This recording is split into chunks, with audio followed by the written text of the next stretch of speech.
Vamos a la palabra del Señor, con mucha alegría, con mucho entusiasmo en este día del Señor, porque la verdad que vamos a revisar hoy día va a transformar sin duda nuestros corazones, nuestros espíritus, para vivir a concho la vida de fe. Vamos a estar poniendo atención a un pequeño diálogo que hay entre Jesús y uno de sus discípulos más cercanos, Simón Pedro, cuando la identidad de Jesús, la cuestión por la identidad de Jesús causaba mucho revuelo y muchos decían que Jesús era alguno de los profetas, que Jesús era un nuevo profeta, y Jesús les pregunta a sus seguidores quién dicen los hombres que es Él. Ellos le dan todas las teorías que andaban circulando y luego Jesús les hace directamente la pregunta, que es la pregunta quizás más importante que todo ser humano debe hacerse en este mundo. Es la pregunta que determinará el destino final de tu propio espíritu. Es la pregunta más relevante que todo hombre y toda mujer debe hacerse en este mundo. ¿Quién es Jesús? Jesús les confronta con esta pregunta directamente y les dice: ¿quién dicen ustedes que yo soy? Y ahí es donde Simón da un paso adelante y responde y dice: tú eres el Cristo, el Hijo del Dios viviente. Y de la respuesta de Jesús obtenemos una verdad maravillosa que vamos a revisar el día de hoy. Así que abramos nuestras Biblias. Abre ahí tu Biblia en el Evangelio de Mateo, capítulo 16. Vamos a leer desde el verso 15 al verso 18. Todos juntos, Mateo 16, del 15 al 18, dice así: Él les dijo: ¿y vosotros quién decís que yo soy? Respondiendo Simón Pedro dijo: tú eres el Cristo, el Hijo del Dios viviente. Entonces le respondió Jesús: bienaventurado eres, Simón, hijo de Jonás, porque no te lo reveló carne ni sangre, sino mi Padre que está en los cielos. Y yo también te digo que tú eres Pedro, y sobre esta roca edificaré mi iglesia, y las puertas del Hades no prevalecerán contra ella. Veremos este pasaje enfocándonos en tres puntos principales. Primero veremos cómo históricamente se ha malinterpretado este verso, este texto. En segundo lugar, vamos a extraer de aquí una verdad impresionante para los creyentes de todas las épocas. Y en tercer lugar, vamos a preguntarnos cómo esta verdad puede afectar nuestra vida diaria delante del Señor en este mundo. Entonces, en primer lugar, este texto se ha usado equivocadamente para muchas cosas. Ya aquí tenemos malinterpretaciones tanto por los católicos como por los protestantes. Ya los católicos ven en este pasaje una justificación a la sucesión apostólica y al papado, centrándose en Pedro. Ya miran este pasaje y piensan que Jesús le confirió algún tipo de autoridad especial a Pedro, separándolo del resto de los discípulos, haciéndolo, dándole alguna autoridad mayor, superior al resto de los seguidores de Jesús, y por tanto sustentan toda una sucesión de esa autoridad hasta los días de hoy. Los protestantes, por su lado, interpretan el texto tratando de contrarrestar, de contradecir la interpretación católica, y hacen diferencia entre las palabras. Dicen que Jesús usó distintas palabras para referirse a Pedro y para hablar de esta piedra en la cual iba a edificar su iglesia. Jesús le dice: tú eres Petros y sobre esta Petra edificaré mi iglesia. Y muchos protestantes dicen Petros se refiere a una piedra pequeña, mientras que se refiere a Pedro, mientras Petra se refiere a una piedra muy grande que representa a Jesús, representa al Evangelio.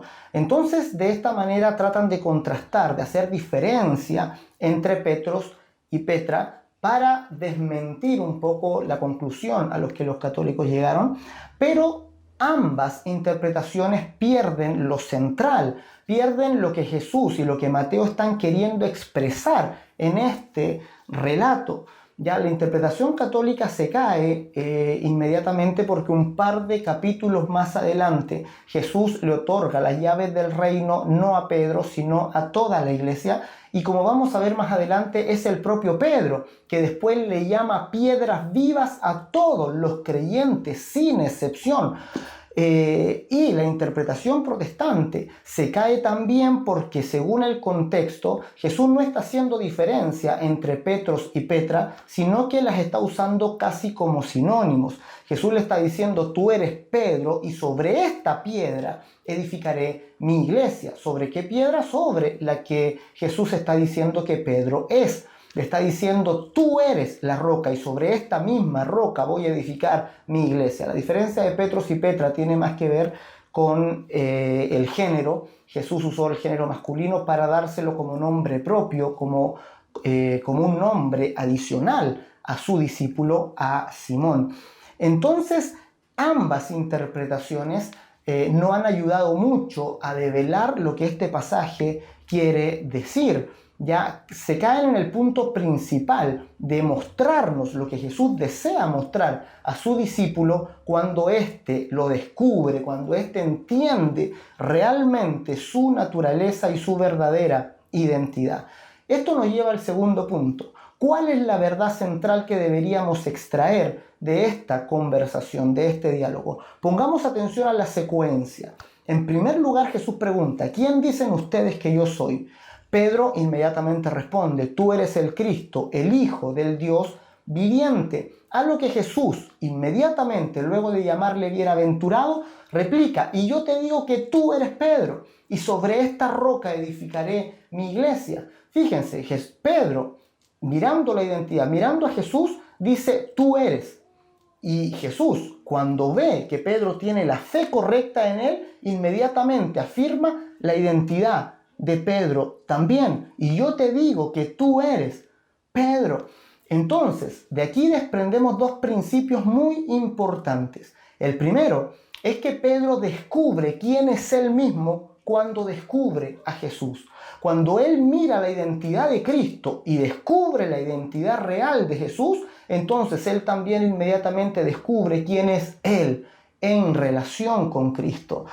Hoy día está muy de moda decir que debemos encontrarnos a nosotros mismos, que debemos conocernos a nosotros mismos, y se nos dice que debemos mirarnos, hacer una introspección para mirarnos a nosotros mismos, pero la autocontemplación por lo general siempre genera más confusión que claridad, al no tener algún patrón, alguna referencia con la cual comparar. La Escritura nos está diciendo que no nos miremos a nosotros mismos para saber quiénes somos, sino que miremos a Cristo. Cuando tú miras a Jesús y descubres quién es Él, inmediatamente descubres quién eres tú. Inmediatamente te encuentras a ti mismo. El que encuentra a Cristo se ha encontrado también a sí mismo. Si tú descubres la verdadera identidad de Jesús, descubrirás en ese descubrimiento tu propia identidad también. El que encuentra a Jesús se encuentra también a sí mismo. El que conoce a Jesús se conoce también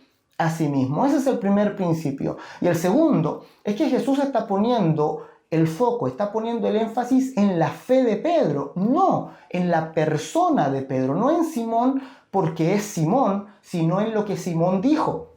En esa expresión de fe: tú eres el Cristo, el Hijo del Dios viviente. A eso es a lo que Jesús reacciona. Cuando Jesús escucha a su discípulo Simón decir eso, entonces él dice: y yo te digo que tú eres Pedro. Para decirlo de otra forma, podría haber sido cualquiera que lo hubiera dicho. Ya, si lo hubiera dicho, por ejemplo, Santiago, no tendríamos a un Simón Pedro, sino a un Santiago Pedro. Si lo hubiese dicho, por ejemplo, Jacobo, no tendríamos a un Simón Pedro, sino a un Jacobo Pedro. Si lo hubiera dicho María Magdalena, no tendríamos a un Simón Pedro, sino a una María Magdalena Petra. ¿Verdad? Cualquiera que lo hubiera dicho, Jesús hubiera respondido de la misma manera, porque aquel que se constituye roca en el Evangelio es aquel que contiene, que defiende la declaración: tú eres el Cristo, el Hijo del Dios viviente. Entonces, uniendo estos dos principios, podemos preguntarnos: ¿qué es lo que descubre Pedro en este diálogo con Jesús? Descubre su propia identidad, descubre quién es Él. ¿Y cuál es esta identidad? La misma de Jesús. Esto nos hace explotar la mente, esto nos revela una realidad impresionante del Evangelio, que es que el ser humano, cuando descubre quién es Jesús, Descubre también que poseemos la misma naturaleza de Jesús. Jesús nos regala, nos otorga su propia identidad cuando le reconocemos a Él, cuando ponemos la fe en Cristo, en quién es Él en realidad. Él nos regala inmediatamente su propia identidad. Y Dios ya no nos ve como aquellos pecadores separados, sino nos ve como a su propio Hijo. Tenemos la verdadera, la real identidad de Cristo en nosotros en el momento en que descubrimos quién es Jesús. Esta realidad es totalmente impresionante, ha sido descuidada por muchos creyentes y está siendo descuidada por muchos creyentes, pero nosotros hoy la vamos a tomar y la vamos a hacer parte nuestra. Se cumple lo que Juan también dice: así como Él es, así también somos nosotros en este mundo. Nosotros, ¿verdad?, reflejamos la misma identidad de Jesús. Y algo más maravilloso todavía, fíjense que el mismo Pedro, a quien Jesús llamó la roca, a quien Jesús llamó piedra, es quien también a todos los creyentes les llama de la misma manera. Pedro, cuando ve que otros creyentes también defienden, ¿verdad?, la identidad de Jesús como el Cristo, como el Salvador, como el Mesías. Cristo es el Mesías, el profetizado por todo el Antiguo Testamento. Cuando Pedro ve que otro también tiene la misma fe, él también le llama piedra. Y es en la primera epístola de Pedro, precisamente, cuando se nos revela que los creyentes son piedras vivas con las cuales Dios edifica. Vamos a ver primera de Pedro capítulo 2 verso 5. En este pasaje es Pedro, es aquel que recibe ese nombre, ¿verdad? Ese nombre Cefas, ese nombre piedra, quien también ahora le llama piedra a todos los demás creyentes. Primera de Pedro capítulo 2 verso 5 dice lo siguiente: vosotros también, como piedras vivas, sed edificados como casa espiritual y sacerdocio santo, para ofrecer sacrificios espirituales aceptables a Dios por medio de Jesucristo. Simón, quien fue llamado por Jesús como Pedro, no se otorga, ¿verdad?, no se atribuye él mismo la exclusividad de este llamado, la exclusividad de este nombramiento. No se siente superior, distinguido de los demás apóstoles, de los demás discípulos, sino que él mismo llama piedras vivas a aquellos que siguen a Jesús. Pedro comprende que el don que él recibió de compartir esta identidad con Jesús, porque confirmemos que Jesús es la piedra, Jesús es la roca que profetizó Daniel, lo vamos a ver en algunos mensajes más adelante. Daniel ya profetizó de Cristo como una roca que es cortada, no con mano, que viene, que derriba todo imperio en este mundo y que luego crece hasta llenar toda la tierra. Cristo es la roca, representada también en esa roca de Oreb que le daba vida al pueblo. Cristo es la roca y Pedro comparte esa naturaleza cuando descubre la identidad. ¿Quién es Jesús? Se le atribuye esa misma naturaleza a Pedro y Pedro no entiende que es solo para él, sino también para todo aquel que cree que Jesucristo es el Cristo, el Hijo del Dios viviente. Así que si tú crees en esta mañana que Jesús es el Cristo, el Hijo del Dios viviente, alégrate, porque has venido a ser Pedro, has venido a ser Petros, has venido a ser Petra. Eres parte de la identidad de la roca inconmovible, eterna, que es el mismo Señor Jesucristo. Vamos al tercer punto. ¿Cómo esa verdad afecta mi diario vivir? ¿Cómo esta verdad puede impactar mi vida de fe delante de Dios en este mundo? Y esta verdad, cuando la comprendemos, cuando cae, decanta a nuestro espíritu, transforma en verdad toda nuestra manera de vivir, toda nuestra manera de mirar el mundo. Nuestra cosmovisión es afectada, nuestra perspectiva, porque adquirimos lo que se llama o lo que llama una perspectiva de la eternidad, una perspectiva eterna. Cristo te ha hecho eterno por tu fe. Al poner la fe en Jesús has recibido un regalo, un don, que es el don de la eternidad. Tú has de vivir por siempre junto al Señor y la perspectiva de la eternidad te hace afrontar los problemas pasajeros y momentáneos, todos los problemas temporales de este mundo con otra perspectiva. Te cambia la perspectiva absolutamente de todas tus debilidades, de todas tus limitaciones, de todos tus problemas. Todo lo que vivimos en este mundo, las aflicciones que vivimos en este mundo, que todos vamos a vivir, el propio Señor Jesús nos dijo, en el mundo tendréis aflicción, pero confíen porque yo he vencido a este mundo. Eso quiere decir, yo les he regalado algo más grande que el mundo, les he regalado eternidad. Y tú, al saber que eres un ser eterno, que has de habitar eternamente junto a Jesús, junto a Cristo, y que compartes esa identidad con Jesús, esa perspectiva de lo eterno te hace vivir confiado, confiada, te hace tener una nueva energía, una nueva fuerza que surge desde tu interior, que te permite afrontar los problemas del presente con una mucho mayor estabilidad, también sin caer en la desesperación. Entonces, obtienes una perspectiva eterna. También, ¿verdad? Cuando comprendes la profundidad de lo que Jesús te ha otorgado, obtienes una insuperable esperanza. Es decir, comprendes que todo aquello que hoy te complica, te afecta, que todo pecado con el que estás luchando el día de hoy es temporal, es pasajero, está destinado a caer como costras perdidas en el tiempo. Es decir, obtienes una esperanza en el futuro que sobresale de cualquier cosa que puedas estar viviendo.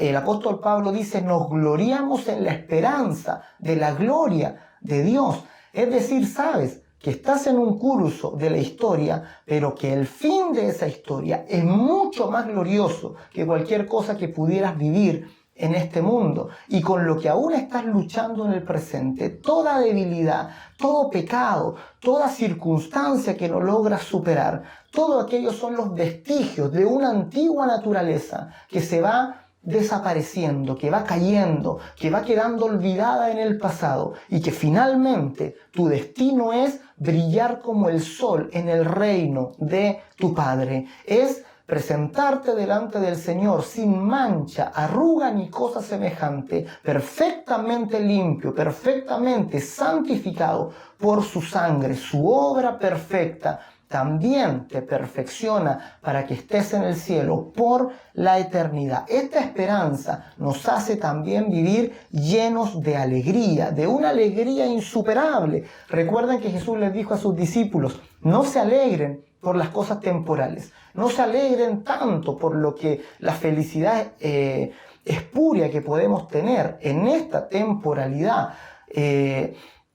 A los discípulos estaban contentos porque habían echado fuera a los demonios. Jesús les dijo, no se alegren porque los demonios se les sujetan. Alégrense más bien de que sus nombres estén escritos en los cielos. Es decir, alégrense de lo eterno. Alégrense de aquello que no va a pasar, de aquello que es permanente, de aquello que nadie ni nada en este mundo les puede quitar ni les puede arrebatar. Dios les ha concedido un don que no puede ser quitado. Les ha concedido un regalo que nadie les puede quitar, que nadie les puede arrebatar, que no se puede perder. Es el don maravilloso de la eternidad. Y eso nos da, en primer lugar, una perspectiva de la eternidad maravillosa para vivir la vida, y en segundo lugar, una esperanza bienaventurada, en la cual, si perseveramos, seremos santificados cada día más y veremos cómo esas cosas que hoy nos molestan, que hoy nos perturban, son solo vestigios de una antigua naturaleza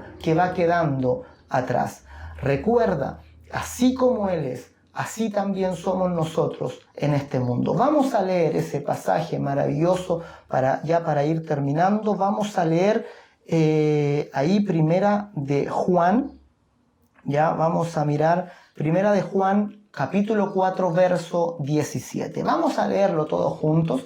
Pongámosle atención a este pasaje que es muy importante. Dice, en esto se ha perfeccionado el amor en nosotros, para que tengamos confianza en el día del juicio, pues como Él es, así somos nosotros en este mundo. Fíjate qué maravilloso es esto. Juan nos está diciendo que en aquel en quien el amor se ha perfeccionado, es quien realmente comprende que Dios le ha dado ¿verdad?, la propia identidad de su Hijo. Y cuando esto ocurre, el temor es desplazado completamente y tenemos confianza en el juicio. Cuando este amor se perfecciona en ti, comprendes que así como Él es, así eres tú en este mundo.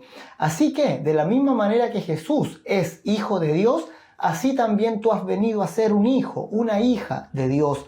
Así como Jesús es la luz verdadera que alumbra a todo hombre, así también tú has venido a ser la luz del mundo. Así como Jesús es amado y plenamente aceptado por el Padre, aquel en quien Dios encuentra complacencia, así también tú has venido a ser amado y plenamente aceptado en el reino de los cielos. Así como Jesús fue alzado y se sentó a la diestra del Padre en los lugares celestiales, así también, dice Pablo en Efesios capítulo 2, estás tú también sentado a su diestra en lugares celestiales. Así como Él es, así somos nosotros también en este mundo. Así que ya no vuelvas a decir cosas como, es que resulta que yo soy muy impaciente, me comporto así porque soy impaciente. Fíjate lo que estás diciendo, te estás atribuyendo una identidad que no te corresponde. Mejor, alíñate con la verdad y di, la impaciencia es un vestigio de la antigua naturaleza que ya está cayendo de mí. Yo ahora tengo la identidad de Cristo, toda la paciencia, la bondad, la misericordia, la plenitud de Cristo habitan en mí y comienza a vivir según esa nueva verdad, según esa nueva realidad. Ya no digas, me enfermo porque soy muy enfermizo. Mejor di, la enfermedad es un vestigio de mi antigua naturaleza que ya va en decadencia, que ya está por morir. Y ahora tomo la sanidad de Jesús, tomo su vigor, tomo su fuerza, tomo, ¿verdad?, de esa sanidad que Él compró para mí en la cruz del Calvario y comienzo a vivir de acuerdo a esa nueva realidad.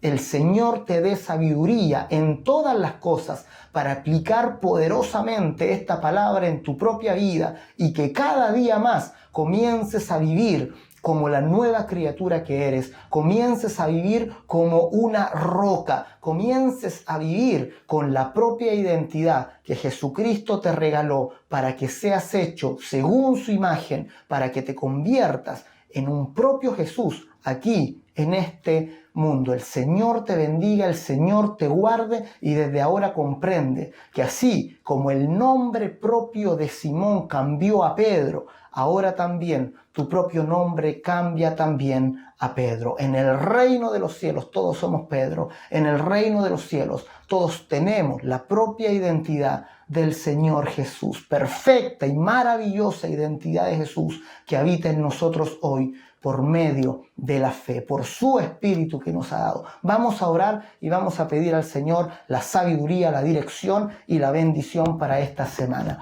Padre, en el nombre de Jesús te damos gracias. Pedimos, Señor, que tu palabra cale profundamente en nuestro corazón, que así como tú le dijiste a Simón, tú eres Pedro y sobre esta roca edificaré mi iglesia, ahora también sepamos que nosotros somos piedras vivas con las cuales tú edificas cada día tu reino, que así como tú eres la roca poderosa, estable, eterna, Señor, así también nos has constituido a nosotros el ser afirmados por esa firmeza. También nosotros hemos sido constituidos roca espiritual. Señor, hemos obtenido esa eternidad gloriosa. Nos has regalado de tu propia identidad. Señor, que podamos reflejarnos en ti, que podamos mirarnos a nosotros mismos como tú nos miras, Señor. Quita de nosotros toda mirada terrenal, quita de nosotros toda mirada carnal, que ya no conozcamos ahora en este mundo a nadie según la carne. Que abre los ojos de nuestro espíritu